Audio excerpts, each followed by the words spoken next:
ঘুগনি বললে জিভে জল এসে যায়। তাই যারা টক ঝাল মশলাদার ঘুগনি ভালোবাসেন তাদের জন্য আজকের রেসিপি একদম পারফেক্ট। কিভাবে সহজ উপায়ে দোকানের মতন সুস্বাদু ঘুগনি বাড়িতে তৈরি করবেন তা আজ শেয়ার করব এই ভিডিওটিতে। চলুন দেরি না করে শুরু করা যাক। ঘুগনির জন্য সবার প্রথমে যেটি দরকার সেটি হচ্ছে মটর। 250 গ্রাম মটরকে আমি 4 থেকে 5 ঘন্টা ভিজিয়ে রেখেছিলাম। এখন এই ভেজানো মটরকে একটি প্রেসার কুকারে ঢেলে নিয়েছি। ঢাকনা দিয়ে প্রেসার কুকারটা ঢেকে 2 থেকে 3টে সিটি দিয়ে সেদ্ধ করে নেব।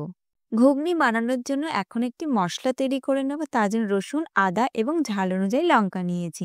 এখন এই রসুন, আদা এবং লঙ্কাকে একটি মিক্সার বাটিতে ঢেলে নিয়েছি। সাথে অ্যাড করেছি 1 চামচ জিরে গুঁড়ো আর হাফ কাপ জল। এবার একটি ঢাকনা দিয়ে ঢেকে মিক্সার একটি পেস্ট তৈরি করে নেব। দেখুন মশলার পেস্ট তৈরি হয়ে গেছে। বাঙালির কাছে ঘুগনি মানে আলু মাস্ট।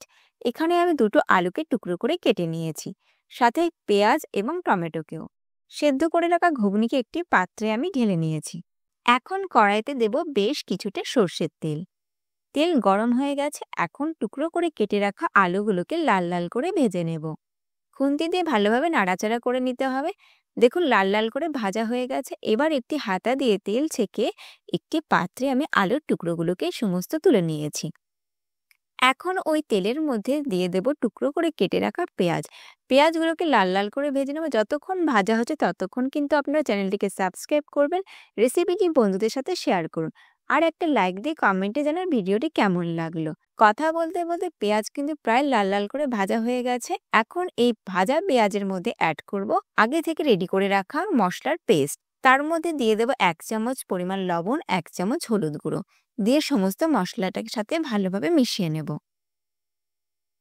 এরপর এর মধ্যে দেব 1 চামচ কাশ্মীরি লঙ্কার গুঁড়ো আর হাফ চামচ চিনি দিয়ে সমস্ত মশলাকে ভালোভাবে কষিয়ে নিতে হবে। মশলা কষানো হয়ে গেছে। এবার এর মধ্যে অ্যাড করব টুকরো করে কেটে রাখা টমেটো কুচি। টমেটোটাও মশলার সাথে ভালোভাবে কষে গেলেই তখন অ্যাড করতে হবে ভেজে রাখা আলুর টুকরোগুলো। সমস্ত উপকরণকে ভালোভাবে মিশিয়ে নেওয়া হয়ে গেছে। এখন এর মধ্যে অ্যাড করব সেদ্ধ করে রাখা মটর।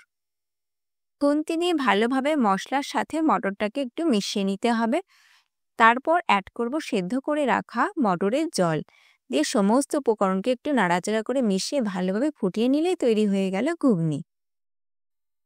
এবার এই ঘুগনিকে আরো সুস্বাদু করে তোলার জন্য ঘুগনিকে একটি পাত্রে ঢেলে তার উপরে ছড়িয়ে দিয়েছি শসা কুচি, পেঁয়াজ কুচি, অল্প একটু ধনেপাতা কুচি, ঝাল অনুযায়ী কয়েকটা কাঁচা লঙ্কা কুচি আর অর্ধেক লেবুর রস।